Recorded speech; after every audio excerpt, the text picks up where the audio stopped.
இயேசு கிறிஸ்துவில் பிரியமான சகோதர சகோதரிகளே, இந்த அம்மாவுடைய அப்பாவும் ஃப்ரெண்ட்ஸு போல, ரைட்டா? இவங்க ரெண்டு பேரும் ஃப்ரெண்ட்ஸு எங்கே அப்படின்னு வந்து சொன்னால், பாபநாசம் பக்கத்தில் ஒரு பெரிய மில்லில் ரெண்டு பேரும் வேலை பார்த்துருக்குறாங்க. ஐ மீன் தாத்தாமாருங்க ரெண்டு பேரும், ரைட்? அவங்க அப்படி இப்படின்னு வந்து சொன்ன அடிக்கவா போகிறாங்க, அது மேலே தானே இருக்கிறாங்க, ஒன்றும் பிரச்சனை இல்லை, ரைட்? இப்போ என்னென்னா ரெண்டு பேரும் பயங்கர ஃப்ரெண்ட்ஸ் போல்.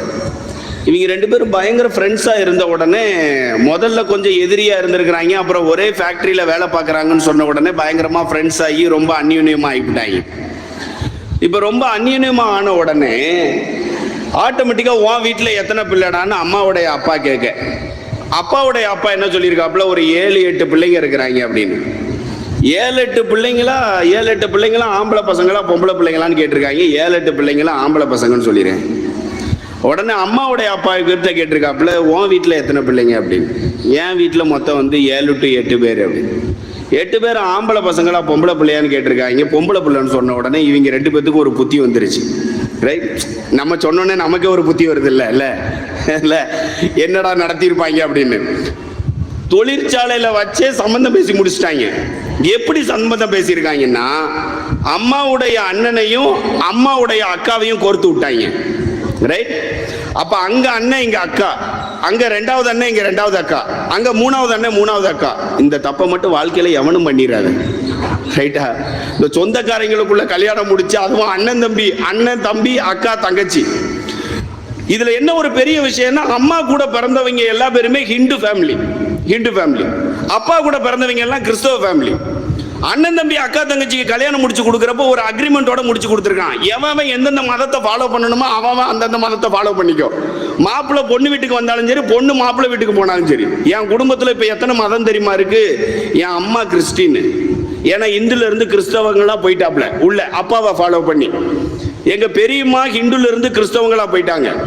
என்னுடைய இன்னொரு பெரியம்மா முஸ்லீமா போயிட்டாப்ல, முஸ்லீம் பையனை கல்யாணம் முடிச்சிட்டாப்ல. இந்த கணவர் இறந்தோடனே செகண்ட் கணவர் சிங்கப்பூர்ல போய் கல்யாணம் முடிச்சு முஸ்லீம் ஆயிட்டாப்ல. மீதி உள்ள எல்லா பயவுள்ளைகளும் இந்துவாக இருக்காங்க, ரைட்? இப்போ என்னன்னா, தீபாவளிக்கு போனா எவெல்லாம் இந்துவா இருக்கணும் அங்க போய் நல்லா சாப்பிடுறது.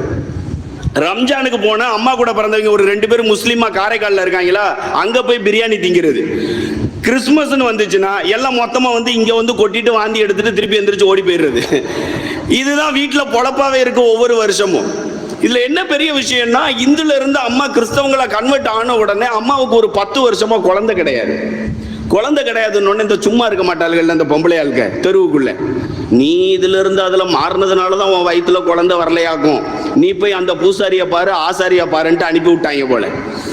என்னுடைய அம்மா என்ன பண்ணுவாங்க, பாவம் இந்து மதத்துல இருந்து வந்தவங்க 4 பேர் சொன்ன உடனே அப்பெல்லாம் குழந்தை இல்லைன்றது ஒரு மிகப்பெரிய விஷயம் பிரியமானவர்களே. அம்மா இன்னமும் சொல்லுவாங்க, தண்ணி குடத்துல தண்ணி எடுக்கிறதுக்காண்டி குழாயில போய் குடத்தை வச்சா மலடிக்கெல்லாம் எதுக்கு முதல் குடம் தண்ணின்னு எத்தி விடுவாள்களாம், எத்தி விடுவாங்களாம், ஓகேவா, ரைட்டா? குடத்தை எத்தி விடுவாங்களாம். நீ போய் கடைசியில போய் வந்து உட்காரு, என்ன நினைச்சிட்டு இருக்க நீ உன் மனசுல? உனக்கு தான் வயிற்றுல குழந்தை இல்லையா? வயிற்றுல குழந்தை இல்லைக்கும் தண்ணி குடத்துக்கும் என்ன சம்பந்தம்னே தெரியாது. இருந்தாலும் மலடி வந்து முதல் குடமா பிடிச்சிடக்கூடாது. அதான் அந்த ஊர்ல மதுரையில தெளிவா எழுதி வச்சுட்டு போயிருக்கிறாங்க, ரைட்? இப்ப என்னன்னா, அம்மா ஒரு 8 வருஷமா 9 வருஷமா குழந்தையே இல்லைன்னு சொல்லி ரொம்ப கஷ்டப்பட்டு ஏனோ தானோன்னு சீரழிஞ்சப்போ சத்துணவு அமைப்பாளரா விளாங்குடி பக்கத்துல மதுரையில ஒரு இடத்துல வேலை பார்த்தாங்க.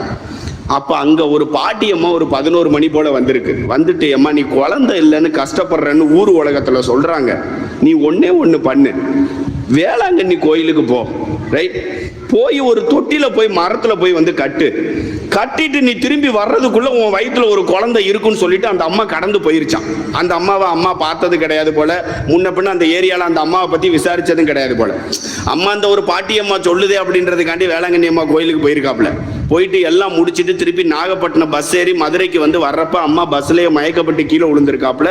மயக்கப்பட்டு கீழே விழுந்தோன்னே அங்கேயும் ஒரு பாட்டியம்மா வந்திருக்கு. அந்த பாட்டியம்மா நாடி பிடிச்சு பார்த்தோன்னே, உன் வயிற்றுக்குள்ள ஒரு குழந்தை உருவாகிற மாதிரி இருக்குமா, நீ எங்கிருந்து வந்தையோ அங்கேயே திருப்பி ரிட்டர்ன் போ அப்படின்னு. ரிட்டர்ன் போன பெத்த தாய் நமக்கு செஞ்ச பெரிய வேணா என்ன தெரியுமா, நேரா போயிட்டு நீ எனக்கு ஒரு குழந்தைய கொடுத்தேன்னா அந்த குழந்தைய நானே உனக்கு திருப்பி ரிட்டர்ன் கொடுத்துறேன்னு அன்னைக்கு அக்ரிமெண்ட்டை போட்டாப்ல, ரைட்? அக்ரிமெண்ட்டை வந்து போட்டுட்டு அவங்க பாட்டுக்கு வந்தாச்சு. வந்துட்டு மதுரையில் ஒரு டாக்டர்கிட்ட விசிட் பண்றப்ப டாக்டர் என்ன சொல்லிவிட்டாப்ல, கர்ப்பப்பை ரொம்ப வீக்காக இருக்கு, ஒரு 5-6 ஊசி போட்டால் தான் குழந்தை ரொம்ப ஸ்ட்ராங்காக பிறக்கும் அப்படின்னு. அதுக்கடுத்து டாக்டர் இன்னொரு அட்வைஸ் சொல்லியிருக்கு, என்ன தெரியுமா? ஊசி போட்டால் குழந்தை கண்டிப்பாக கருப்பாக தான் பிறக்கும் அப்படின்னு. உடனே கேக்கன்னு சிரிப்பீங்களே, என்னமா எல்லாரும் யானை சேப்பு மாதிரி. ஊசி போட்டால் குழந்தை கருப்பாக தான் பிறக்கும்னு சொல்லியிருக்காங்க. எங்க அம்மா என்ன பண்ணிருக்காப்ல, குழந்தை கருப்பா பிறக்குதோ ரோசா பிறக்குதோ அது மேட்ரு கிடையாது, குழந்தை பிறக்கணும் இல்ல. நீங்க 5 ஊசி இல்ல டாக்டர் அம்மா, ஒரு 50 ஊசி கூட போட்டு ஏத்தி விடுங்கன்னாங்க, ஏத்தி விட்டுருச்சு போல. இந்த அம்மாவும் கிட்டத்தட்ட ஒரு 12 ஊசியோ 13 ஊசியோ போட்டிருக்காங்க போல. அந்த காலத்துலலாம் குழந்தை பெத்துட்டா நிறைய பேர் பழம் பூவோட பார்க்க வருவாங்க, சந்தோஷமா ஜாலியா. குழந்தை பெத்துட்டா வாப்பா ஒரு 4 பேர் சேர்ந்து ஆஸ்பத்திரி போவோம்ப்பா அப்படின்ட்டு. என்ன பிரச்சனை ஆயிடுச்சு தெரியுமா? இந்த காலத்துல தானே பிறந்த உடனே குழந்தைய தூக்கி அம்மாவுடைய இடுப்புக்கு பக்கத்துல வந்து போட்டுக்கிறாங்க. அந்த காலத்துல எப்படி தெரியுமா? ஆஸ்பத்திரியில ஒரு ஸ்கிரீன் ஒன்று இருக்கும், ஸ்கிரீனுக்கு அந்த பக்கம் ஒரு இரும்பு தொட்டில் ஒன்று இருக்கும். அந்த தொட்டில குழந்தை படுத்திருக்கணும், மெத்தையில அம்மா படுத்திருக்கணும். என் பெரியம்மா, என் சித்தி, 10க்கு ஒரு 10 பாதகத்திக்கு எல்லாம் சேர்ந்து ஆஸ்பத்திரி வந்திருக்கு. ஆஸ்பத்திரி வந்தப்போ என்ன தெரியுமா இருக்கு? ஜெயா சூப்பர் டி, 10 வருஷம் கழிச்சு குழந்தைய பெற்றிருக்க, வாழ்த்துக்கள், குழந்தைய எங்கடின்னு கேட்டிருக்காங்க எல்லா பேரும். உடனே அம்மா சொல்லியிருக்காப்புல, ஸ்கிரீனுக்கு அந்த பக்கம் படுத்து கிடக்காப்புலன்னு சொல்லி. இவங்க வந்து கட்டில்ல சேரு தொட்டில்ல எட்டி பார்த்துருக்குறாங்க, பார்த்து மிரண்டாங்க போல இல்ல. போறப்ப என்ன சொல்லிட்டு போனோம்? 10 வருஷம் கழிச்சு பெற்றிருக்காளே, அவளுக்கு ஒரு 4 ஆறுதல் வார்த்தை தானே சொல்லிட்டு போனோம். என்ன தெரியுமா சொல்லிட்டு போயிருக்காங்க? என் பெரியம்மாவை இன்னமும் பார்த்தாலும் எனக்கு அந்த கடுப்பு தான் வரும். என்ன தெரியுமா சொல்லிட்டு போயிருக்காங்க? என்ன செய்யா நீ பிள்ளைய பெத்து போட சொன்னா காக்கா கொஞ்சம் பெத்து போட்டிருக்கா அப்படின்னாங்களா இல்ல. யோசித்து பாக்குற, இன்னைக்கு அண்ணாச்சி வந்து மன்னிப்பில் வளர்வோம்னு ஒரு டாபிக் கொடுத்திருக்கிறாப்ல. எனக்கு ஃபர்ஸ்ட் இன்சிடென்ட் என் பெரியம்மா தான் முன்னாடி வந்தாப்ல. எப்ப என் பெரியம்மாவை பார்த்தாலும் எனக்கு ஏன் ஞாபகம் வராது, காக்கா குஞ்சு ஞாபகம் தான் வரும். நம்மளை பார்த்து இப்படி சொல்லிவிட்டாலே இல்ல, ரைட்? ஒரு 8ஆம் கிளாஸ் படிக்கிறது முடிய என் பெரியம்மாவை என்னால ஃபேஸ் பண்ண முடியல. அம்மா என்கிட்ட இந்த கதையை சொன்னது 2ஆம் கிளாஸ்லயோ 3ஆம் கிளாஸ்லயோ. கிட்டத்தட்ட 5 வருஷமா என் பெரியம்மாவை என்னால ஒண்ணுமே செய்ய முடியல. அவங்க வீட்டுல எந்த விசேஷனாலும் போக மாட்டேன், ரைட்? அவங்க வீட்டுல யாராச்சும் குழந்தை பிறந்திருந்தாலோ அல்லது அங்க இருந்து இங்க வந்தாலோ, அவங்க ஏதாச்சும் சிங்கப்பூர்ல இருந்து சென்ட் வாங்கிட்டு வந்தாலோ சோப்பு வாங்கிட்டு வந்தாலும் அதை தொடவே மாட்டேன். வீட்டுல எல்லாம் அதை யூஸ் பண்ணுவான். அந்த காலத்துல சிங்கப்பூர்ல இருந்து சென்ட்னா எவ்வளவு பெரிய விஷயம் தெரியுமா? இல்ல வாங்கிட்டு வந்துட்டாங்க, அதை அடிச்சு அந்த பாட்டில்ல தண்ணி ஊத்தி கூட அடிச்சிருப்போம், ஸ்ப்ரே வச்சு முடிஞ்சதுக்கு அப்புறம் இல்ல. ஆனா 8ஆம் கிளாஸுக்கு அப்புறம் என்னத்தடா இவங்க கிட்ட எல்லாம் போய் வந்து வீராப்பையும் இதையும் காமிச்சுக்கிட்டு போய் தொலைது, அம்மாவுடைய அக்கா தானே அப்படின்ற ஒரு ஃபீல் வந்ததுக்கு அப்புறம் இன்னைக்கு எங்க அம்மாவை நான் எவ்வளவு லவ் பண்றேனோ அதே ஈக்குவலா என்னுடைய பெரியம்மாவை நான் லவ் பண்றேன். இதுக்கு நீங்க கண்டிப்பா எனக்கு கைத்தட்டியே ஆகணும், தயவுசெய்து கைத்தட்டுங்க. மன்னிப்பு என்பது வேற ஒண்ணுமே கிடையாது. நீ இதுக்காண்டி போய் 15 நிமிஷம் 15 வருஷம் ஃபார்மேஷன்லாம் எடுக்க வேண்டாம். அடைச்சி போ, நம்ம வீட்டு பிள்ளை தானே, போய் தொலைது விடு, என்னத்தை சாதிக்க போகுது அது இப்படி கோவப்பட்டுட்டு, அவ்வளவுதான் அவ்வளவுதான். அது 5 வருஷமா இருக்கட்டும் 50 வருஷமா இருக்கட்டும், சிம்பிள் மெசேஜ். நீ மன்னிப்புக்கு போய் திருவள்ளியத்தையும் 15,000 புத்தகத்தையும் நீ எடுக்க வேண்டாம். அட உடுப்பா, நம்ம மாப்பிள்ள என்னப்பா போகுது, உடுப்பா என்ன போயிட்டு போகுது போ, அந்த நம்ம உடுப்பா அப்படின்னு சொல்றோம்ல, அதுதான் உன் மனசுன்னு சொல்றேன் நான். அதுதான் உன் மனசுன்னு சொல்றேன். நான்லாம் செமினர்ல இருக்கிறப்பண்ண இவன்லாம் ஜாமியார் ஆவானான்லாம் ஒரு 5 ஜாமியார் இருந்தாங்க. அவ்வளவு சேட்டை பாவம். என்னன்னா கொன்றுவாங்க வச்சு. ஃபர்ஸ்ட் 2 வருஷம் இங்கிலீஷ் பேசியே ஆகணும். எவங்கிட்ட டோக்கன் இருக்குன்னு தெரியாது. டோக்கன் என்ன தெரியுமா? அந்த டீ கடையில டீ காஃபிலாம் வச்சிருப்பாங்கல்ல, அந்த மஞ்சள் கலர், எல்லோ கலர், பிரவுன் கலர்னு. அந்த டோக்கன் யாருக்கிட்ட நைட்டு இருக்குதோ அவன் தான் தமிழ்ல பேசியிருக்கான்னு அர்த்தம். ஒரு டோக்கன் இருந்ததுன்னா, சிவகங்கை என்னுடைய ரெக்டர் பேரு சந்தியாகன்னு ஒருத்தர் இப்ப ரிட்டையர்ட் ஆகி இருக்கிறாப்ல. அவர் கரெக்டா நைட் டாக்குக்கு வருவாப்ல. நைட் எல்லா பிரதர்ஸுக்கும் டாக் கொடுக்கறதுக்காண்டி யாருக்கிட்ட டோக்கன் இருக்கு அப்படின்னு கேட்பாப்ல. முதல் ஆளா நான் தான் கை தூக்குவேன். எத்தனை டோக்கன் இருக்கு? அது ஒரு 10-12 இருக்கு பாரு. அப்படின்னா என்ன அர்த்தம்? இங்கிலீஷ்ல பேசுறதே கிடையாது. இதுல என்ன தெரியுமா ஒரு பெரிய விஷயம்? எவனை நம்ம ஃப்ரெண்டுன்னு நினைச்சு அவனை தனியா கூட்டிட்டு போய் தமிழ்ல பேசுறோமோ அவன் அவ்வளவு நேரம் என்கிட்ட நல்லா தமிழ்ல பேசுவான். முடிஞ்சு போறப்ப டோக்கனை கொடுத்துட்டு போயிடுவான். இல்ல கடுப்பா வரும். நடாது பெத்தவங்களை விட்டு சொந்த பந்தத்தை விட்டுட்டு ஊர் உலகத்தை விட்டுட்டு அவன் பெரியம்மா அத்தை பொண்ணு கல்யாணம் பண்ணிக்கிறவ எல்லாம் ரெடியா இருந்ததுக்கு அப்புறமும் செமினரிக்கு படிக்க வந்துட்டு இல்ல நீ தாண்டா என் வாழ்க்கை நண்பா அப்படின்னு உன் தோள்பட்டையில கைய போட்டு நான் உன்கிட்ட வந்து தமிழ்ல நம்பிக்கையோட பேசுறேன். இதுல என்ன பெரிய கூத்து தெரியுமா? ஏன் டயசிஸ் காரனே எனக்கு டோக்கன் கொடுப்பான். இல்லை நம்ம டயசிஸ்காரன் தானே, வார்த்தை வா வா தமிழில் போய் ஓரமாக போய் புசுக்குன்னு பேசிட்டு வந்துடுவோம், இங்கிலீஷில் இவங்க பேச சொல்லி சாகடிக்கிறாங்க அப்படின்னு வந்து சொன்னால் கரெக்டாக கொடுத்துட்டு போவான். சாரி மாப்பிள்ள என்னை மன்னிச்சுக்கோன்னு. அதையும் அவன் தமிழில் தான் சொல்லுவான். நமக்கு திருப்பி டோக்கன் கொடுக்க மனசு வராது. ஆனால் அப்படி நான் ஒரு நாளைக்கு கிட்டத்தட்ட 4 டோக்கன் 5 டோக்கன் வாங்கி வைப்பேன். சந்தியாக அங்கேருந்து நேராக வருவாப்புல, ஒன்று சொல்லுவாப்புல, இன்னைக்கெல்லாம் நான் யாருக்கிட்டையும் கேட்க மாட்டேன் யாருக்கிட்ட டோக்கன் இருக்குன்னு. அந்த முட்டா பைய ராபின் எந்திரா உன்ட்ட தான் எப்படியும் டோக்கன் இருக்குன்னு அவனுங்களே முடிவு பண்ணிட்டானுங்க. ஆனால் நான் டோக்கன் வாங்கினதுல ஒரு அர்த்தம் இருக்கு பிரியமானவர்கள். என்ன தெரியுமா? ஒரு நாளைக்கு ஒரு டோக்கனுக்கு 50 டைம் ஹிந்து நியூஸ் பேப்பர்ல புதிய இங்கிலீஷ் வார்த்தையா எடுத்து நைட்டு 11 மணிக்குள்ள எழுதி காலையில 5:30 பூசைக்கு வர்றதுக்குள்ள நோட்டை வந்து ரெட்டர் முன்னாடி சப்மிட் பண்ணணும். அன்னைக்கு நான் யோசித்தேன், என் ஃப்ரெண்ட்ஸ் எல்லாம் எனக்கு நம்பிக்கை துரோகம் பண்றானேன்னு. இன்னைக்கு 4 வார்த்தை இங்கிலீஷ்ல பேசுறப்பதான் என் ஃப்ரெண்ட்ஸ் எனக்கு மன்னிக்கணும்னே தோணுதுன்னு சொல்றேன் நான். இல்ல ஒருவேளை நான் அத்தனை டோக்கன் வாங்காம இருந்திருந்தேன்னு வச்சுக்கோங்களேன், இன்னைக்கு காலேஜில் போய் என்னால கிளாஸ் எடுக்க முடியாது பிரியமானவர்களே. அதுவும் 1.5 மணி நேரம் 2 மணி நேரம் இங்கிலீஷ்ல மட்டும்.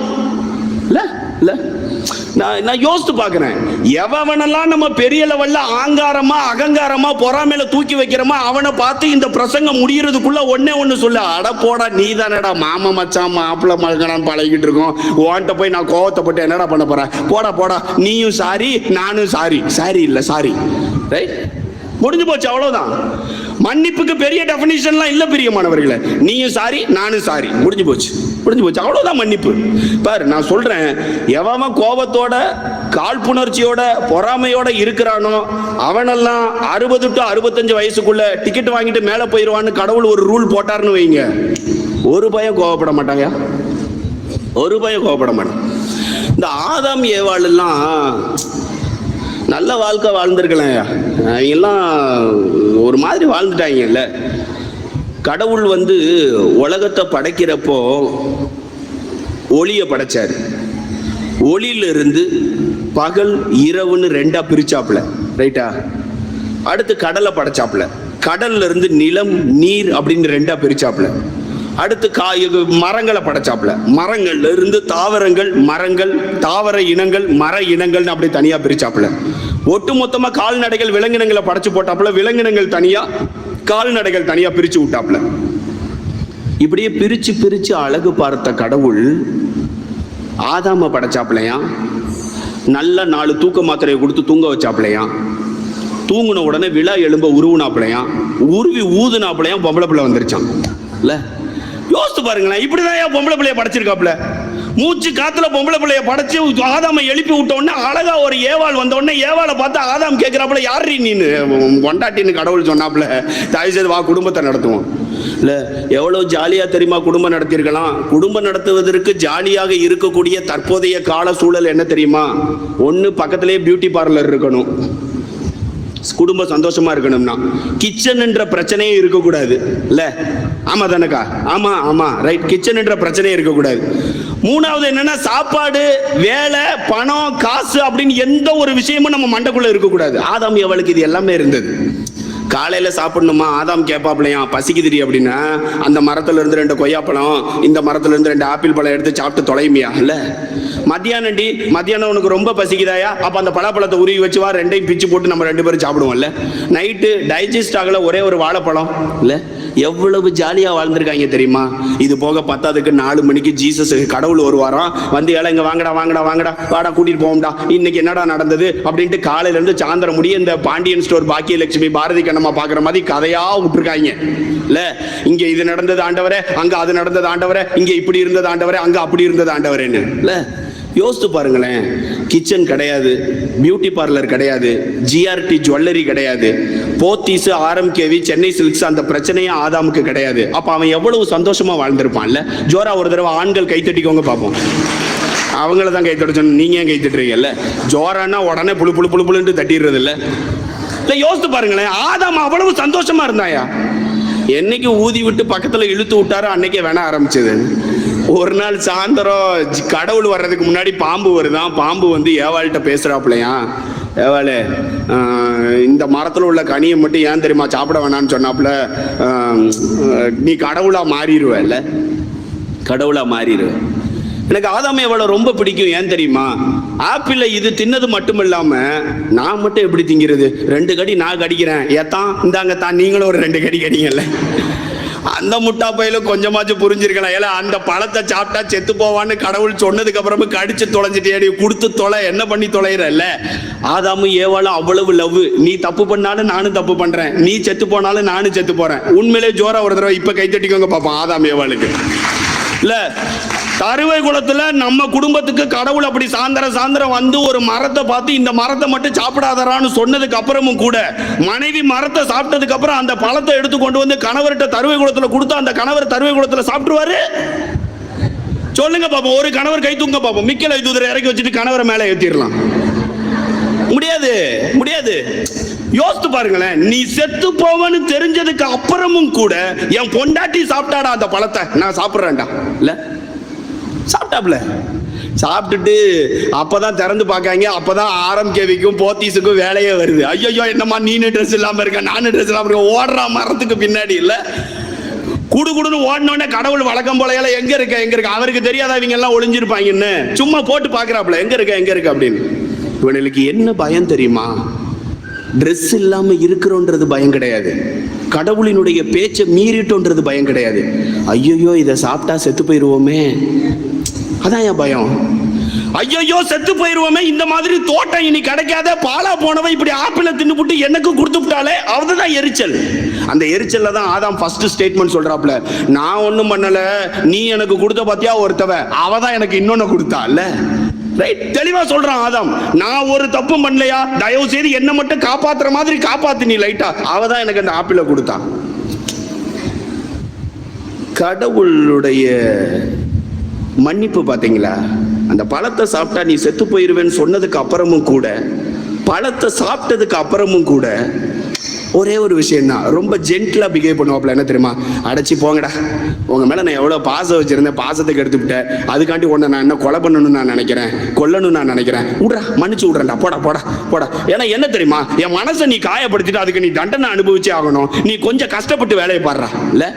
கடவுளினுடைய இரக்கமும் மன்னிப்பும் ஆதாம் ஏவாள் காலத்திலிருந்து அபரிவிதமாக மண்ணுலகிற்கு வந்தது. பிரியமானவர்களை, ஜோரா ஒரு தடவை கைகளை தட்டி யோசித்து பாருங்களேன். ஆதாம் ஏவாள் அந்த பழத்தை சாப்பிட்ட உடனே செத்துருக்கணும், சாகலையே. மன்னிப்பு ஸ்டார்டிங்ல இருந்தது பிரியமானவர், செமையா இருந்தது இல்ல.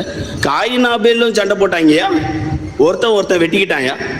வெட்டிக்கிட்டோன்னு அந்த ரத்தம் வந்து நேரா கடவுள்கிட்ட போச்சான். வெட்டினவங்க ரத்தம் எல்லாம் கடவுள்கிட்ட போச்சுன்னா எத்தனை தடவை கடவுள் கீழே இறங்கி வரணும் தெரியுமா? கொலை முத கொண்டு கூட இல்ல இல்ல. யோசித்து பாருங்களேன். இன்னைக்கு காலையில பாளையங்கோட்டையில ஒரு ஸ்கூல்ல, கவர்மெண்ட் ஸ்கூல்ல 8 பேர் அருவாளோட வந்திருக்காயா. நியூஸ் பாத்தீங்களா என்ன? 8 பேர் அருவாளோட வந்திருக்கான் கிளாஸ் ரூமுக்கு. நேத்து மேத்ஸ் டீச்சர் ஏதோ திட்டி பிடிச்சா அதை போடுறதுக்காண்டி வந்திருக்கானு இல்ல. யோசித்து பாக்குறேன் நானு. இல்ல, ஒரு கொலை பண்ணதுக்கே மேல இருந்து கீழே முடிய நீ இறங்கி வந்து ஏன்டா கொலை பண்ணன்னு கேட்கிற. ஏன் கடவுளை இப்ப வரவே மாட்டேங்கிறேன் நீ இல்ல. உனக்கு மன்னிப்பினுடைய சக்தி அதிகமாகிக்கிட்டே போகுது. ஏதோ ஒரு வாத்தியார் கண்டுபிடிச்சிருக்கிறாரு, மொத்தமா 8 பேத்தையும் காலையில 9:30 டிஸ்மிஸ் பண்ணிட்டானுங்க ஸ்கூலை விட்டு. இன்னைக்கு உலகம் அப்படி போயிட்டு இருக்குல்ல. காயின் ஆபேல போட்டானா, ஆபேல் காயினை போட்டானா? யாரு போட்டா என்ன சாமி, சீக்கிரம் பிரசங்கத்துக்கு. காயின் ஆபேல போட்டாப்லையா, ஆபேல் காயினை போட்டாப்லையா? காயின் தானே ஆபேல போட்டாப்ல. ஆபேல போட்ட உடனே ஆண்டவர் மேல இருந்து கீழே வந்து, இல்ல உன் தம்பி எங்க, உன் அண்ணன் எங்க அப்படின்னு கேட்ட உடனே அவனுக்கு என்ன, நான் வாட்ச்மேன் ஓப்பனா பச்சையா போய் சொல்றாயா, பச்சையா போய் சொல்றான். கடவுள் கேட்கிறாப்ல, இல்ல போய் சொல்லாத, தயவுசெய்து நல்லா இருப்பேன், நான் உன்னை மன்னிச்சு விடுறதுக்கு ரெடியா இருக்குன்றத சொல்லாமே சொல்றாப்ல மனுஷன். சொல்லுடா தயவுசெய்து என்ன பண்ணன்னு. இல்ல நான் பார்க்கல. இல்ல அவனுடைய ரத்தத்தினுடைய ஸ்மெல்லு என் மூக்கு கிட்ட வந்து நிக்குதுடா, அதுக்காண்டி தான்டா நான் மேல இருந்து கீழே இறங்கி வந்த, தயவுசெய்து சொல்லி தொலைடான்னு சொன்னதுக்கு அப்புறமும் சொல்லல. அப்படி என்றால் காயினே, நான் உனக்கு ஒரு தண்டனை கொடுக்குறேன், நீ எங்க போனாலும் உன்னை கல்லால எரிஞ்சு கொள்ளுவானுங்க, ஒரு இடத்துலயும் நீ வீடு கட்ட முடியாது ஃபர்ஸ்ட். ரெண்டாவது, நீ என்ன மண்ணுல விதைச்சாலும் மண்ணை தவிர ஒரு மண்ணு வெளியில வராது. பேசிக்கா 2 பாயிண்ட் அடிக்கிறாப்புல கடவுள். என்ன தெரியுமா? ஒன்னு வீடு இருக்காது தங்குறதுக்கு, இன்னொன்னு திங்கிறதுக்கு சாப்பாடு இருக்காது. அவன் 2 இல்லைன்னா செத்து போனவன் தானே. இதுக்கு மேல நீ என்ன பெரிய தண்டனை கொடுக்க போற இல்ல. இல்ல? யோசித்து பாருங்களேன், 2 தண்டனையை கொடுத்த அடுத்த செகண்ட் அப்படியே கமிட் ஆவாயா காயின். ஆண்டவரே, இந்த தண்டனை எனக்கு ரொம்ப பெருசா இருக்கு, என்ன தயவு செய்து மன்னிச்சுக்கோங்களேன் அப்படின்னு சொன்ன அடுத்த செகண்ட் கடவுள் என்ன தெரியுமா பண்ணுவாப்ல? அப்படி என்றால் காயினே, உன்னை கொல்பவன் என்னால் 7 முறை கொல்லப்படுவான்னு சொல்லி மன்னிப்பு அப்படியே தெளிச்சு விட்டு போவாப்லையா ஜோரா ஒரு தடவை கடவுளுக்கு. ஜோரா ஒரு தடவைனா இப்படிதான் தட்டணுமா? ஜோரா தட்டுங்க பாப்போம். இல்ல, நான் என்ன சொல்றேன்னா, நீ கொலையே பண்ணாலும் மன்னிக்கக்கூடிய கடவுள் நம்முடைய கடவுள்னு சொல்றேன் நான். உங்களுக்கு ஒண்ணு தெரியுமா? ஒரு அரசன் ஒருத்தவன் இருப்பானா, அவங்கிட்ட ஒருத்தவன் கடன் வாங்கியிருப்பானா. கடன் வாங்கினவன் அரசன் படையாட்களை விட்டு கூப்பிட்டு விடுவாப்லையான்.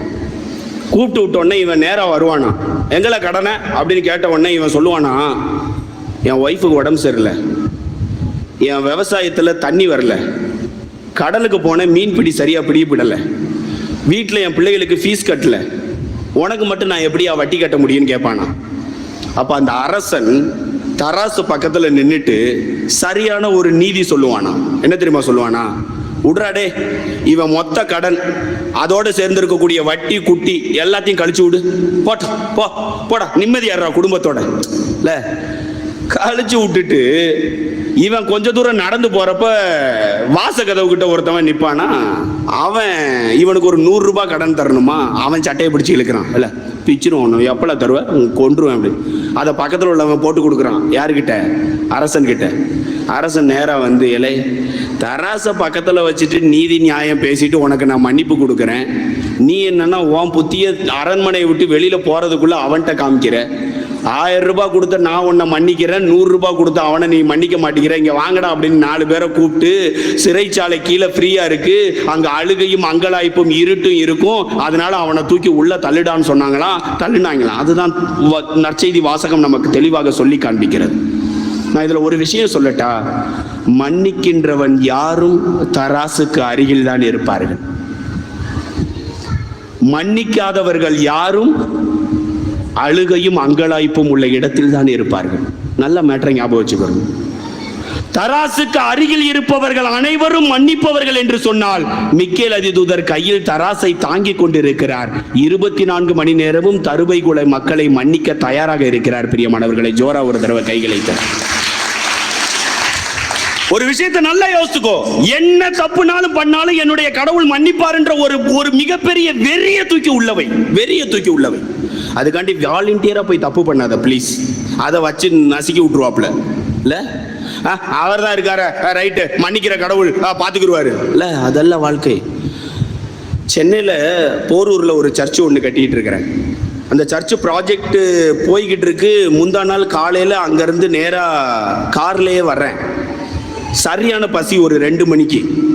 இந்த ஆலடிப்பட்டி கருப்பட்டி காஃபி அப்படின்னு சொல்லி ஃபுல்லாமே ஒரு மஞ்சள் கலர்ல போர்டு போட்டு வச்சிருக்கிறாங்க, பைபாஸ் ஃபுல்லா. பார்த்துருக்கீல்ல? ரைட். ஆலடிப்பட்டி கருப்பட்டியோட சேர்ந்து இப்ப அடுத்த ஒரு டெக்னாலஜி ஃபாலோ பண்ணியிருக்கான், சிறுதானிய உணவு வகைகள்னு சொல்லி. உள்ள போய் சாப்பிட்டு பார்த்தீங்கன்னா அந்த என்னென்னமோ அரிசி போடுறான், நம்ம அரிசியை தவிர எல்லா அரிசியுமே அன்னைக்கு உட்காந்து டேஸ்ட் பண்ணியாச்சு. நான் சாப்பிட்டுக்கிட்டே இருக்கிற ஒரு தாத்தாவும் பாட்டியும் எய்தாப்புல உட்காந்து சாப்பிடுறாங்க. பிராமண ஆள் போல என்னால் வாழ் போல் அப்படின்னு பேசிக்கிட்டு இருந்துச்சுங்க ரெண்டும். ரைட்டு, நம்ம வாய் தான் சும்மா நிற்காத. பாட்டிமா எப்படி இருக்கீங்க, என்ன இருக்கீங்கன்னு நானும் போட்டு சாப்பிட்டுக்கிட்டே, இங்கேயும் கடலையை போட்டு அங்கேயும் கடலையை போட்டு நான் பாட்டுக்கு சாப்பிட்டுட்டே இருக்கிறேன்.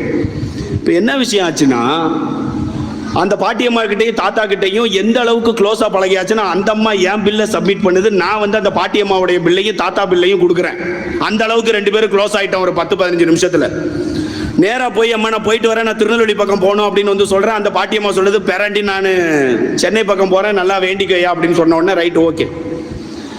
காரை போய் திறக்க போறேன். அந்த அம்மா பாட்டியம்மாவுடைய காரு பக்கத்துல நிசான் ஒரு 19 லட்சம் புது காரு, உள்ளுக்குள்ள ஸ்டேரிங்க்கு கீழே கபகபகப்பான்னு எரிஞ்சுக்கிட்டு இருக்கு. நான் ஏதோ சும்மா கண்ணாடியில தான் ஏதோ ஜிகுன்னு ஏதோ மின்னுதோ அப்படின்னு நினைச்சிட்டு உள்ள கண்ணாடி இப்படி கையை வச்சு பார்க்குறேன். ஸ்டேரிங்க்கு கீழே ஏதோ எலக்ட்ரிக்கல் சர்க்கியூட் சாக்கு அடிச்சு அந்த ஸ்டேரிங் மிதிக்கக்கூடிய இடத்துல, கியர் போடக்கூடிய இடத்துல எரிஞ்சது. எரிஞ்ச உடனே எனக்கு பதட்டம் ஆயிடுச்சு. உள்ளுக்குள்ள என்ன இருந்தது அப்படின்னு சொன்னா 2 பர்ஸ், ஒரு பெரிய ஜுவல் பாக்ஸ் இருந்தது. நான் என்ன பண்ணேன், ஃபர்ஸ்ட் ஃப்ரண்ட் டோரை மட்டும் வந்து திறந்து அந்த பாட்டியம்மா உட்கார்ந்து இருக்கிற சீட்ல இருந்து எடுத்து என் காருக்குள்ள போட்டுக்கிட்டேன். தப்பா நினைச்சிடாதீங்கன்னு, இப்ப புத்தி அப்படிதானே போச்சு, நம்ம புத்தி அப்படிதான் இருக்கும்ல.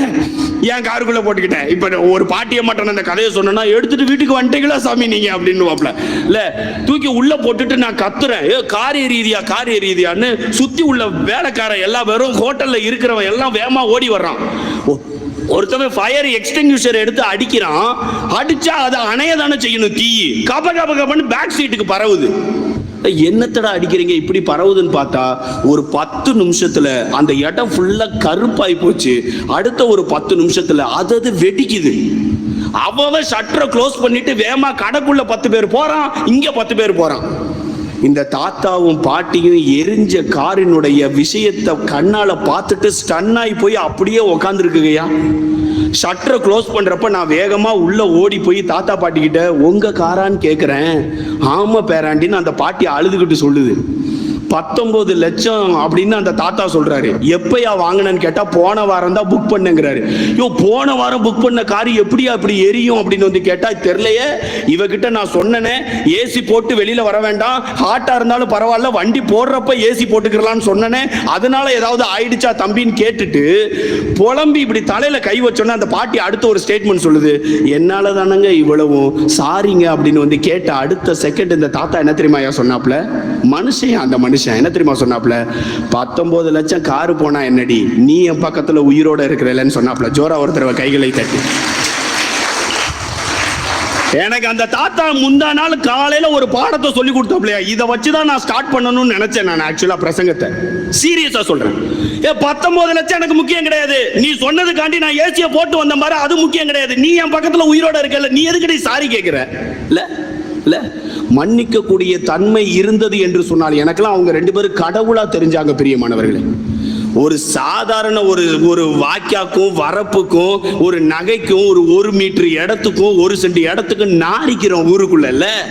இல்ல 19 லட்சம் 20 லட்சத்தை வந்து வச்சுக்கிட்டு அது கண்ணு முன்னாடி கரியானதுக்கு அப்புறமும் என் பொண்டாட்டி எனக்கு மன்னிக்கணும்னு தோணுதுன்னா, அந்த தாத்தா கிட்ட இருந்து ஒவ்வொரு கணவன்மாரும் கத்துக்கணும்னு சொல்றேன். நான் கத்துக்கணும், விட்டுறாத.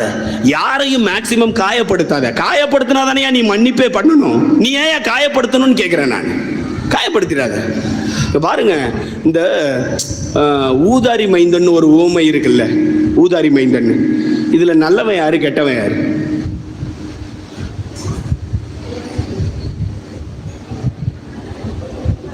ஊதாரி மைந்தன் ஊமையில யார் யாரு முதல்ல இருக்காங்க சொல்லுங்க? 2 பசங்க, அப்புறம் அவங்க அப்பா, 3 பேர் ரொம்ப முக்கியமான ஆள், அப்படிதானே? ரைட். இதுல நல்லவன் யாரு, கெட்டவன் யாரு? தம்பி கெட்டவனா? தம்பி நல்லவனா? ஏக்கா நம்ம முடிஞ்சு பேசுவோங்க தனியா. என்னக்கா தம்பி நல்லவன் வேற? அவங்க அப்பா தான் கெட்டவரா? நல்லவரா? ரைட்டுக்கா, ரைட், ஓகே. அவங்க அப்பா நல்லவர். வேற வேற வேற அங்க நல்லவன் கெட்டவன்றதுக்கெல்லாம் மேட்டரே கிடையாது, பாத்துக்கோங்க. 13 வயசு ஆனதுக்கு அப்புறம் யூத சட்டம் ஒன்று சொல்லுது. என்ன தெரியுமா? அப்பா கிட்ட இருந்து சொத்தை பிரிச்சுட்டு வந்து போய்கிட்டே இருக்கலாம். அப்பா கொடுக்கலன்னா அப்பா கிட்ட கோர்ட்ல கேஸ் போடலாம். அதுதான் யூத சட்டம் சொல்லக்கூடிய விஷயம். 2வது பையனுக்கு 13 வயசு, ஆட்டோமேட்டிக்கா போய் கேட்கிறான், எப்பா நான் என் ஃப்ரெண்ட்ஸோட ஜாலியா இருக்கணும், சொத்தை பிரிச்சு கொடுன்னு. அப்பாவால ஒரு பதிலும் சொல்ல முடியாது, ஏன்னா 13 வயசு கடந்து போச்சுங்க. வாடா ராசா இருந்தா சொத்து அடிச்சு கிளப்பி போய்கிட்டே இரு. இல்ல என்ன நினைச்சு கொடுத்துருப்பாரு தெரியுமா? என் பிள்ளை வெளியில போய் நல்லா பிசினஸ் பண்ணி ஜமையா ஜாலியா ஜமாச்சு இருக்கும் அப்படின்ட்டு. இவன் அதுக்கு ஆப்போசிட்டா இருக்கான். ஃப்ரெண்ட்ஸோட சேர்ந்து தண்ணி கிண்ணி அடிச்சு வட்டி குட்டி எல்லாத்தையும் வந்து பார்த்து மொத்தமா முடிச்சுட்டு கடைசியில பண்ணி திங்கிற தவுட்டை திங்கிறப்ப ஒரே ஒரு விஷயம் தோணுது. என்ன தெரியுமா? என் வீட்டு வேலைக்காரன் காலையில பிரியாணி சாப்பிட்றான், மத்தியானம் வந்து அதே பிரியாணியை சுட வச்சு சாப்பிட்றான், நைட்டு தோசை சுட்டு திங்கான், நான் மட்டும் இந்த பண்ணி திங்கிற தவுட்டை திங்கிறேன்னு நான் இப்பவே எங்க அப்பா கிட்ட போவேன். என்ன ஒரு கான்ஃபிடன்ஸ் பாத்தீங்களா? எங்க அப்பா கிட்ட போய், எப்பா உனக்கு எதிராகவும் எக்ஸ்ட்ரா ஒரு பிட்டை போடுறான், கடவுளுக்கு எதிராகவும். ஏன்னா அப்பா கடவுள் பக்தின்னு அவனுக்கு நல்லா தெரியும். இல்ல கடவுளுக்கு எதிராகவும் நான் பாவம் பண்ணிட்டேன், அப்படியே லைட்டா பார்த்து அனுப்பி விடுப்பான்னு. இல்ல பார், எதையுமே வெயிட்டா எடுத்தா அதுக்கு பேர் கோபம், எதையுமே லைட்டா எடுத்தா அதுக்கு பேர் மன்னிப்பு. இதை நான் சொல்லல, ஊதாரி தந்தை சொன்னாப்ல. லைட்டா அப்படி பார்த்து மன்னிச்சு விடுப்பா, நானும் கூட்டத்துக்குள்ள வந்துக்கிறேன், பிரியாணி சாப்பிட்றேன், மத்தியானம் சுட வச்சு பிரியாணி சாப்பிட்றேன், நைட்டு நீ போடுற சப்பாத்தி இதெல்லாம் சாப்பிட்றேன். இல்லை யோசித்து பாருங்களேன். பையன் எப்படா வருவான்னு இந்த அப்பா காத்துக்கிட்டு இருக்கிறாப்லையா இல்ல? தினமும் சாப்பிடுவாப்லையா, வெரண்டாக்கு வருவாப்லையா, கேட்டு திறக்குதான்னு பார்ப்பானா. முதல் நாள் கேட்டு திறக்கிறப்ப பால்காரன் வருவானா, ரெண்டாவது நாள் கேட்டு திறக்கிறப்ப நியூஸ் பேப்பர் போடுறவன் வருவானா, மூணாவது நாள் கேட்டு திறக்கிறப்ப ஐஸ்கிரீம் காரன் வருவானா. எவனா வர்றான், என்னடா என் புள்ள வர மாட்டேங்கிறான்ல. எத்தனை மாசமா காத்து கிடந்தாரான் தெரியுமா, என் புள்ள வந்துருவானா. ஒரே ஒரு விஷயம் தான், என்ன தெரியுமா, என் பிள்ளைய நான் ஏத்துக்கிறணும், அவன் பண்ண தப்பு எல்லாத்தையும் மன்னிக்கணும்னு முன்னாடியே முடிவு பண்ணிட்டான் அந்த தகப்பன். ஜோரா ஒருத்தர் அந்த தகப்பனுக்கு புள்ள வந்தோடனே வேமா ஓடி போய் எந்திரன் படம் மாதிரி ஸ்கேன் பண்றான், மேல இருந்து கீழே முடிய. இல்ல நான் உனக்கு ஷூ போட்டு அனுப்புனேனே, ஷூ எங்க? கிழிஞ்சு போச்சுப்பா. அட லூசு பையல, இப்படி அடா வந்து நிப்ப. இல்ல வேலைக்காரங்க 4 பேர்த்த கூப்பிட்டு அந்த பீரோல இருந்த ஷூ எடுத்துட்டு வா, ஓடியா போட்டு விடு. இல்ல உன் மோதிரத்தை எங்க? எப்பா பணத்தையே வித்துவிட்ட, மோதிரத்தை விற்கிறதுக்கு எவ்வளவு நேரம் பார்க்கும், அதுவும் மண்ணா போச்சுப்பா. அட லூசு பையல, இல்ல வேலைக்காரங்க வா, பீரோல அவனுக்கு மோதிரம் செஞ்சு வச்சிருக்கேன். எனக்கு என்ன தெரியுமா ஆச்சரியம், புண்ணாக்கு ஒன்னை விட்டு தான் ஒட்டுமொத்த சொத்தையும் எடுத்துட்டு போயிட்டான்ல, அப்புறம் என்ன புண்ணாக்கு அவனுக்கு நீ மோதிரமும் ஷூவும் செஞ்சு வச்சிருக்கல? யோசித்து பார்க்கணும், சீரியஸா யோசித்து பார்க்கணும்ல. உன்னை விட்டு தான் அவன் போயிட்டான் இல்லையா, அவனுக்கு எதுக்கு மோதிரமும் செருப்பு நீ ஷூவையும் உள்ள தூக்கி வச்சிருக்க? நீ தூக்கி வெளியில போட்டிருக்கணும். நம்ம வீட்டுல நம்ம வெளியில தூக்கி எறிஞ்சிருப்போம்ல, வச்சிருப்போம். நம்மளை மீறி சொத்துக்கத்தெல்லாம் வாங்கிட்டு போயிட்டான் அவன். பெட்டி படுக்க எதுக்கு, போட்டோவை எரிக்கிறதுக்கு கூட நம்மளுக்கு மனநிலை வந்திருக்கும். இவன் எதுக்கு நம்ம வீட்டுக்கு? அதான் தலைமுழுகியாச்சே இல்ல. ஒரு பையன் ஒரு பொண்ணை கல்யாணம் முடிச்சு பெத்தவங்க சம்மதம் இல்லாம முடிச்சிடக்கூடாதியா, அந்த பசங்க குழந்தை பிறக்கிறது முடிய செத்துட்டாங்கயா வாழ்க்கையில இல்ல இல்ல. அப்பா எல்லாத்தையும் வேலைக்காரனை கூப்பிட்டு மோதிரம் போடு, ஷூ போடு, செப்பல் போடு, ட்ரெஸ் போடு, இங்க வாடா, ஊரு ஃபுல்லா வந்துட்டான்னு சொல்லிடுறா. ஊரு ஃபுல்லா வந்துட்டான்னு சும்மா சொன்னா பத்தாதுடா, சாப்பாடை போடுறா இல்ல, ஆட அடிடா, சாப்பாடை மொத்தமா போட்டு எல்லா பேருக்கு சாப்பாடை குடுறா. என் புள்ள வந்துட்டான்னு ஸ்பீக்கரை கட்டுறா, 4 பாட்டு போட்டு விடுறா, நல்லா குத்து பாட்டா போட்டு விட்டுற, நல்லா ஆடு வாங்கிடா ஊருக்குள்ள இல்ல. பாட்டு சத்தம் கேட்டுதான் பெரியவன் உசாரகாரன். அவன் என்ன தெரியுமா நினைச்சு வந்தான், அப்பா நம்மளை கல்யாணம் வச்சுட்டாரு போல, வாய்க்காட்டுக்கு போறதுக்குள்ள மேட்டரை முடிச்சு விட்டாப்புல போல, எந்த பொண்ணுனாலும் கல்யாணம் முடிச்சுக்கலான்னு வேலைக்காரனை கூப்பிட்டு கேட்கான். என்னடா விசேஷம், வீட்டில் பாட்டு சத்தம்லாம் கேட்குதுன்னு. அடிச்சாம்பாரு வேலைக்காரன் ஒரு பல்ட்டி. உன் தம்பி வந்துட்டானா, வேலைக்காரங்களே இப்படி தான் இருப்பாங்கல்ல. உன் தம்பி வந்துட்டானா, உங்கள் அப்பாரு விருந்தெல்லாம் அடித்து ஆடெல்லாம் போட்டு சோலையை முடிச்சிட்டாப்புல ஒட்டு மொத்தமா இல்லை.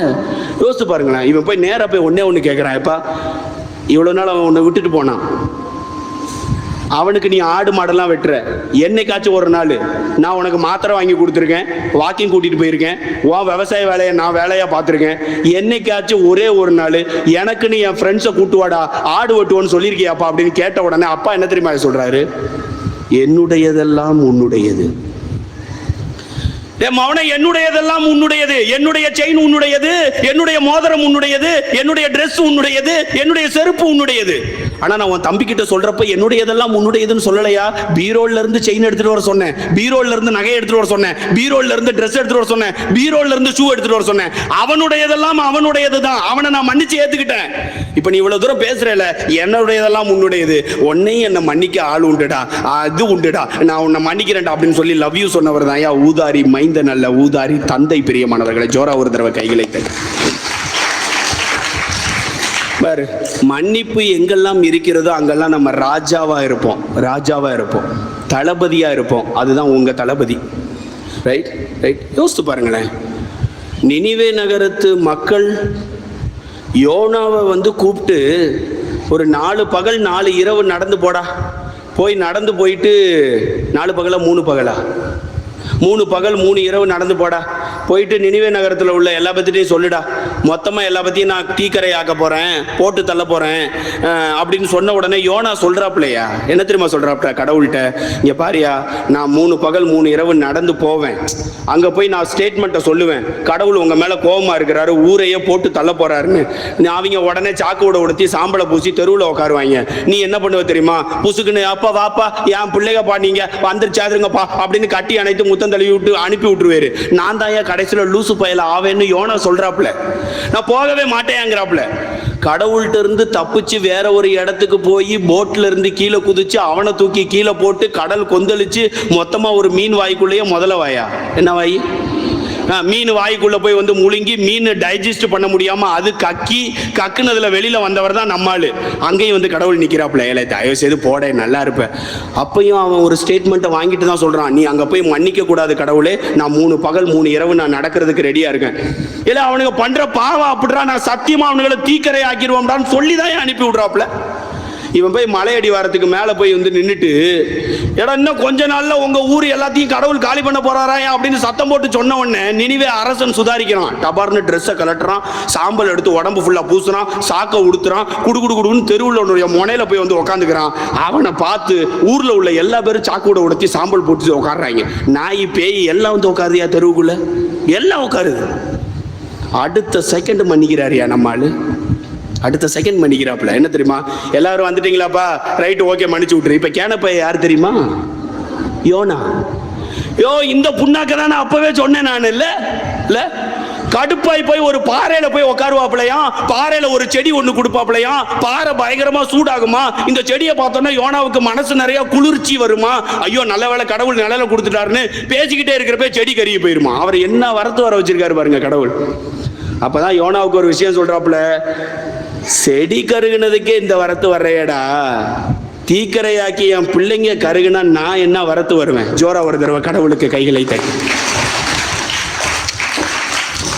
பார்.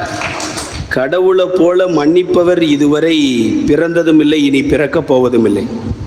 அவரை ஃபாலோ பண்ற, தராசு வைத்திருக்கக்கூடிய வான் தளபதியை ஃபாலோ பண்ற அப்படின்னு வந்து சொன்னா, எதனாலுமே டேக் இட் ஈஸியா எடுத்துக்கோ.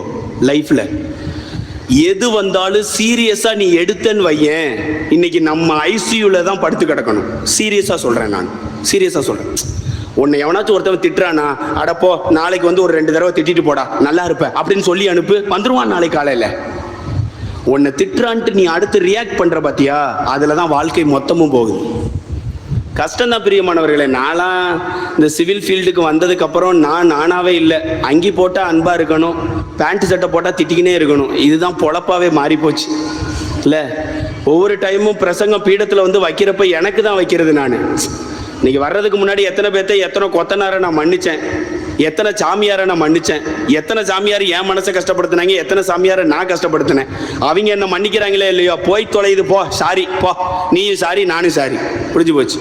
இல்லை வாழ்க்கை அதுதான் பிரியமானவர்களே. சும்மா போட்டுக்கிட்டு அவன் சொல்றான் இவன் சொல்றான்னு எல்லாத்தையும் ப்ரெஷரைஸ் பண்ணி ஏற்றிக்கிட்டே இருந்தீங்கன்னு வைங்களேன், செட்டே ஆகாது பிரியமான, செட்டே ஆகாது. இந்த முந்தா நாள் நியூஸ் பேப்பரில் மாமியார் வந்து ரொம்ப டார்ச்சர் பண்றான்னு சொல்லி மருமக மாமியார் குளிச்சுட்டு வர்றப்போ பாத்ரூம் கதவுக்கு பக்கத்துல நல்லெண்ணெயை ஊற்றி விட்டுருக்கியா, நல்லெண்ணெயை ஊற்றி விட்டுருக்கியா. இந்த அம்மா காலை எடுத்து வைக்க அடிச்சு தடுமாறி அடிச்சு விழ புடதியில போய் தாக்க. அன்னைக்கு அன்னை வேளாங்கண்ணி டாக்டர்கிட்ட பேசிக்கிட்டு இருக்கேன், மாமியாரை வந்து அவங்க பையன் தூக்கிட்டு வராப்புல, எங்க அம்மாவை காப்பாத்துங்க டாக்டர் காப்பாத்துங்க டாக்டர்னு. என்னம்மா ஆச்சு அப்படின்னு வந்து கேட்டா, ஸ்டிச்சிங்லாம் பண்ணி அந்த அம்மாவை கட்டு போட்டு வந்து உட்கார வச்சிருக்காங்க. நான் அங்கி போட்டிருந்ததுனால பானு மேம் என்ன சொன்னாங்க, அவங்கள லைட்டா பிளஸ் பண்ணிட்டு போயிருங்க ஃபாதர், பாத்ரூம்ல வலிக்கி விழுந்துட்டாங்கன்னு சொல்லி. நான் போய் அந்த அம்மா கிட்ட போய் டைம் கொஞ்சம் இருக்கேன்ட்டு, ஏக்கா எங்க இருந்து பாட்டியம்மா வரீங்க எல்லாம் கேட்குறேன். அந்த பாட்டியம்மா கதவை பூட்டுங்கன்னு நான் பயந்தே போயிட்டேன். என்ன பாட்டியம்மா ஏன் கதவை பூட்ட சொல்லுது, கதவை பூட்டுங்கன்னு சொன்னோன்னே கதவை பூட்டினா அந்த பெயினை விட அந்த பாட்டியம்மாவுக்கு மனசுல இருந்த பெயின் இருக்கு தெரியுமா. என் மருமகர் நல்லெண்ணெய் ஊத்துறத நான் பார்த்தேன் ஃபாதருங்குது. அப்புறம் என்ன புண்ணாக்குக்கு அதில் காலை வச்சு நடந்து வந்த அப்படின்னா, ஃபர்ஸ்ட் ஸ்டெப்பு தாண்டி தான் வந்திருக்கு. இந்த மருமக ரொம்ப டெக்னிக் என்ன தெரியுமா, அத்தை அடுத்த ஸ்டெப்பு எங்கே எடுத்து வைப்பாப்லன்னு பார்த்தா அங்கேயும் ஊற்றி தொலைஞ்சிருக்கா பாதகத்தி. இல்ல ஃபர்ஸ்ட் ஸ்டெப் ரொம்ப சூதானமா எடுத்து தான் ஃபாதர் வச்சேன் நானு. அவர் 2வது இடத்துலயும் ஊத்தி வைப்பான்னு எனக்கு தெரியாம போச்சு ஃபாதர்னு அழுகுது. இல்ல எனக்கு ரொம்ப கஷ்டமா இருந்ததுயா, ரொம்ப கஷ்டமா இருந்தது. நேத்து மெட்ராஸ் போயிட்டு வந்ததுக்கு அப்புறம் அந்த பாட்டியம்மாவை அன்னை வேளாங்கண்ணி ஆஸ்பத்திரிக்கு வந்து பார்க்க போறப்போ, அந்த பாட்டியம்மா இருக்கு, ரூம்குள்ள அவங்க மருமக இருக்கு, மருமகனினுடைய பையன் இருக்கிறான், பேரன் இருக்கிறான். இல்ல இந்த பாட்டியம்மா இந்த பேரனுக்கு ரெகுலரா ஊட்டி விடுமா. இந்த பேரை வந்து ஊட்டி விட்டுக்கிட்டு இருக்கிறாப்புல, பேரனுக்கு ஊட்டி விட்டுக்கிட்டு இருக்கு இந்த பாட்டியம்மா. நான் உள்ள போனோடனே கை கழுவ போச்சு. இல்ல பாட்டியம்மா நீங்க ஊட்டி விடுங்க, ஒன்றும் பிரச்சனை இல்லைன்னு நான் பாட்டியம்மா கிட்ட சொல்றேன். ஏ தாய் இங்க வா, நீயும் ஒரு வாய் வாங்கிக்கோ. யாருக்கிட்ட, மருமக கிட்ட. ஜோரா ஒரு தடவை பாட்டியம்மாவுக்கு கைகளை தட்டி. இல்லை ஒன்று நல்லெண்ணெய் ஊற்றி வலிக்கி விட்ட மாமியார் இல்லை மருமக, அவளுக்கு ஒன்னால எப்படி ஊட்ட மனசு வருது? எங்கள் தருவை குளத்தில் ஒரு மாமியார் கை தூக்கிறீங்க பார்ப்போம். இல்லை ஃபாதர், எங்கள் வீட்டிலலாம் இன்னும் யாரும் நல்லெண்ணெய் ஊற்றலை ஃபாதர் அப்படின்னு தயவு செய்து சொல்லாதீங்கல்ல. ஊற்றுனா பார்த்துக்கிறலாம் ஃபாதர் அப்படின்னு. இல்லை மேக்சிமம் மன்னிப்பு என்பது ரொம்ப ரேராக இந்த மாதிரி தான் பிரியமானவர்களை பார்க்குறோம். இல்லை லைஃப்பில் சாதாரணமாக தட்டி விட்டு போய்கிட்டே இருன்னு சொல்கிறேன். எதையும் மனசுக்குள்ளே பாரமாக எடுத்துக்கிறாத. எதையும்னா யாரையும், இவன் அப்படி பேசிட்டானே, இவன் இப்படி பேசிட்டானே, இவன் இப்படி பேச வச்சுட்டானே. சக்கேயுலாம் அவ்வளவு பாரத்தோட உள்ளே இருந்தவன் ஜீசஸ் வீட்டுக்கு வந்த உடனே 1 மடங்கு அல்ல 4 மடங்காக நான் உங்களுக்கு திருப்பி தர்றேன், எல்லாத்தையும் திருப்பி ரிட்டர்ன் கொடுத்துட்றேன்னு கடவுள் மன்னிச்சாரியா? இல்லை இல்லை இல்லை. சக்கை எவ்வளவு பாரமா இருந்தாலும் அவ்வளவு பாரமும் லூஸ் ஆகி வெளியில போய்கிட்டே இருந்ததுயா, வெளியில போயிட்டே இருந்தது. உங்களுக்கு ஒண்ணு தெரியுமா? இதோட முடிச்சுக்கிருவானே. ஈசாக்கினுடைய பசங்க 2 பேர் இருப்பானுங்க. பேர் சொல்லுங்க பாப்போம். ஏசா யாக்கோபு, ரைட்டா? ஏசா எதுல கில்லாடி, யாக்கோபு எதுல கில்லாடி?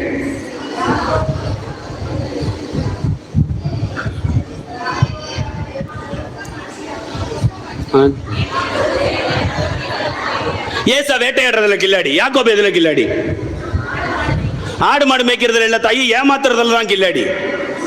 இல்ல யாக்கோபு ஒரு நாள் கூழ் குடிச்சுக்கிட்டு இருப்பானா, ஏசா வேலையை முடிச்சுட்டு வந்துகிட்டு இருப்பானா, ஏசாவுக்கு ரொம்ப டயர்ட் ஆயிடுமா. ஏசா வந்து யாக்கோபை பார்த்து கூழ் கேட்பாப்லையா. கூழ் கேட்ட உடனே யாக்கோபு என்ன தெரியுமா சொல்றான்? உன் தலைமகனுக்குரிய உரிமையை எனக்கு விட்டு கொடு, நான் கூழ் தர்றேன். அப்பவே சொத்துக்கு எப்படி சண்டை போட்டிருக்காங்க பாரு. ரைட், விட்டு கொடுக்குறாயா, போ வச்சுக்கிட்டு போ, வச்சுட்டு போ அப்படின்னு. ஒரு நாள் ஏசாவுடைய அப்பா ஈசாக்கு கண்ணு பார்வை மங்கி போயிருமா. கடவுளினுடைய ஆசீர்வாதத்தை மொத்தமா உடம்பு ஃபுல்லா டெபாசிட் பண்ணி வச்சிருப்பாப்லையா. அந்த காலத்துல பெத்தவங்க எல்லாம் எதை டெபாசிட் பண்ணி வச்சிருக்கான் பாரு, மொத்தமா கடவுளினுடைய ஆசீர்வாதத்தை.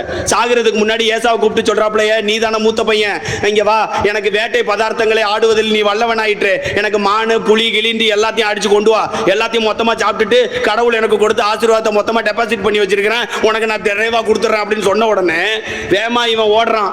இதை ஒட்டு கேட்கறது வெளியில இருந்து ஒரு பேய்ச்சி, ஒரு தாய். இல்ல பேர் என்ன? ரெபேக்கா.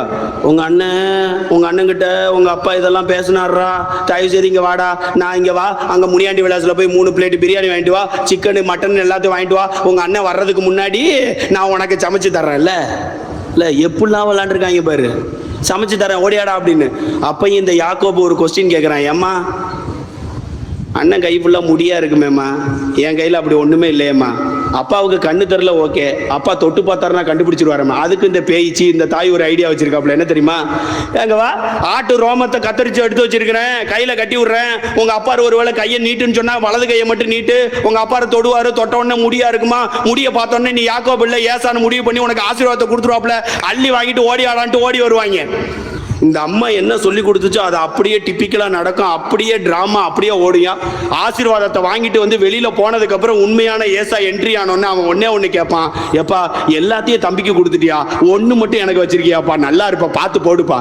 இல்ல அந்த காலத்துல அப்பா என்னத்தை சேர்த்து வச்சிருக்கான் பாத்தியா? இந்த காலத்துல நம்ம என்னத்தை சேர்த்து வைக்காம பிள்ளைகளுக்கு சொல்லுங்க.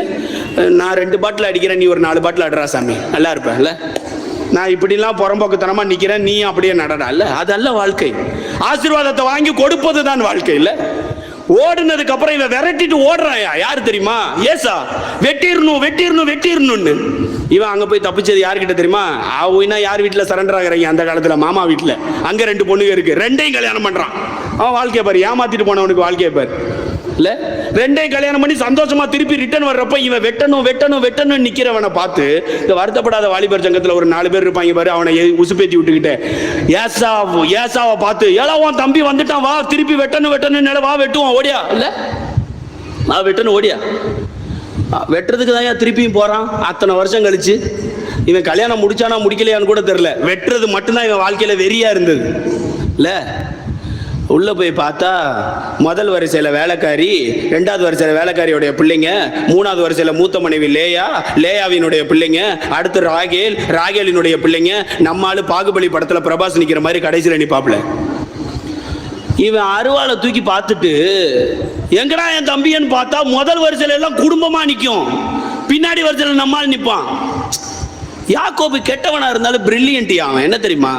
குடும்பத்தை முன்னாடி வச்சாதான் பகைமை தீரும், மன்னிப்பு வளரும் என்பது யாக்கோபுவுக்கு தெளிவாக தெரிந்திருந்தது. ஜோரா ஒரு தடவை கைகளை தட்டி இப்ப கைகளை தட்டுறோம்ல, நான் இன்னொரு பாயிண்ட் சொல்றேன். இதே குடும்பத்தை வச்சுதான் இன்னைக்கு பகைமையை வளர்த்துக்கிறோம்னு சொல்றேன் நான். அன்னைக்கு குடும்பத்தை வச்சுதான் பகைமையை முறிச்சு விட்டான் அவன். இல்ல அவன் பாக்குறான் பாரு, வேலைக்காரியை பாக்குறான், அடுத்து முதல் மனைவி, அடுத்து ரெண்டாவது மனைவி. ஐயோ இவங்க எல்லா பத்தியும் வெட்டினா, அவனை வெட்டினா இவங்க எல்லாரும் அனாதையா மாறிடுவாங்களே, ஐயோ தயவு செய்து வெட்டக்கூடாதுரா அப்படின்னு அருவாளை கீழே போட்ட அடுத்த செகண்ட் யாக்கோபு குடுகுடுன்னு வேகமா வந்து ஏசா கண்ணு முன்னாடி நின்று ஒரு ஸ்டேட்மெண்ட் சொல்லுவான். என்ன தெரியுமா சொல்லுவான்? அண்ணா, உன்னுடைய முகத்தை பார்ப்பது கடவுளினுடைய முகத்தை பார்ப்பது போன்று இருக்கிறதா. நான் ஜோரா ஒரு தடவை கைகளை தட்டி